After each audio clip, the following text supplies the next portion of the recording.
There are so many documentaries coming up left and right, especially on Netflix. Like, if you just jump on their documentaries catalog, there is like a fucking billion of them. But they don't really feel like a good documentary because most of the things are things that you already know. It's kind of like everything is taken up from the internet and Wikipedia and just made into a movie that's hour or 2 hours long. But today I'm gonna talk about my favorite documentary, which is actually done with real journalism, and it's called Invisible. Now, the director of this documentary is Konstantin Buzhanov, and he follows six young people who are all addicted to heroin. And it takes place from the year 2000 to the year 2003. And something I have to mention is that there was a heroin epidemic in Eastern Europe that started after the communism fell in 89. So this one came like in the epidemic started in the early 90s and kind of lasted until 2005. Now, all these six young people are very interesting. They're, in my opinion, they're very intelligent, very smart, but unfortunately they're all addicted to heroin. And I'm gonna start with talking about Stanley and Vicky, that they're two best friends. But yeah, it's just very unfortunate what they have to go through, right? Like, cause they've been together all the time and going through girlfriends and shit.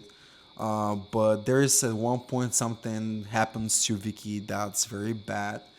And speaking about that, the violence, like in kind of like in the 90s and early 2000s in Bulgaria and whole Eastern Europe was fucking insane.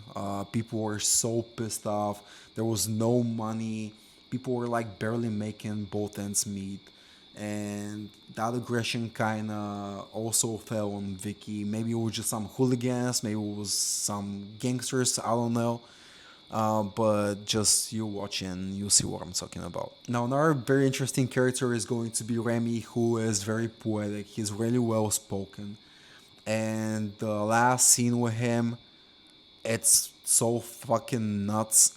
I can't really tell you much about it. You just have to see it. But at the end of the day, this is a documentary, and all these things actually happened. So kind of insane. And there's like people in the comments that say that they actually seen him, he is still alive and he was like in France or something. Now there's also this one girl who lost her best friend from an overdose, and there is like this guy next to her, and she's like kind of daydreaming about stuff, and he just goes, hey, you know, dreams are for free, but you know what's not for free?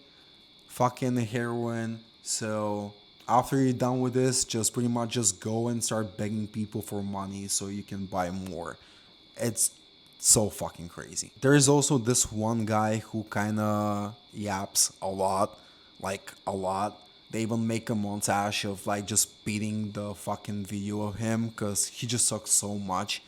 And he's also in the band, but what is going to surprise you the most is what happened later in his life. And there's also another guy whose name is Kamen, and he is kind of like Remy, but he's just way more intense. But if you've seen Invisible, let me know what you think about it. And if you haven't, I just recommend this movie a lot.